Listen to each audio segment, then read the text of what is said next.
Hey, what's up? Good morning. Ngayong araw, pupunta tayo sandali dito sa Legazpi Boulevard. Ito yung lugar kung saan makikita yung mayon early in the morning. So, maganda siya early in the morning kasi usually pag morning, clear pa yung mayon. Wala pa masyadong mga ulap. So, tara, samahan nyo kami.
So, ayun, nandito na kami ngayon sa Legazpi Boulevard. I think it is Boulevard dito.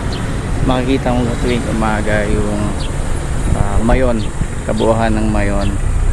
At meron nga ulap actually ngayon ng konti.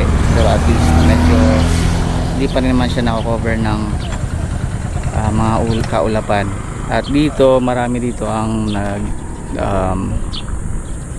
during weekends, marami dito ang nagja-jogging, tumatambay pag umaga at saka gabi. So pumunta lang kami dito para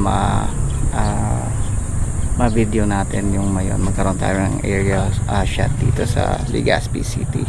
Okay, so ayun, tapos na kami dito sa Legazpi Boulevard and we are now heading home. So yes, I hope you like this video. If you do, please make sure to like this video. And I am Joel. If you are interested in motorcycle related contents, travel and gadgets, please make sure to subscribe to this channel. Thank you. I'll see you again on the next one. Bye.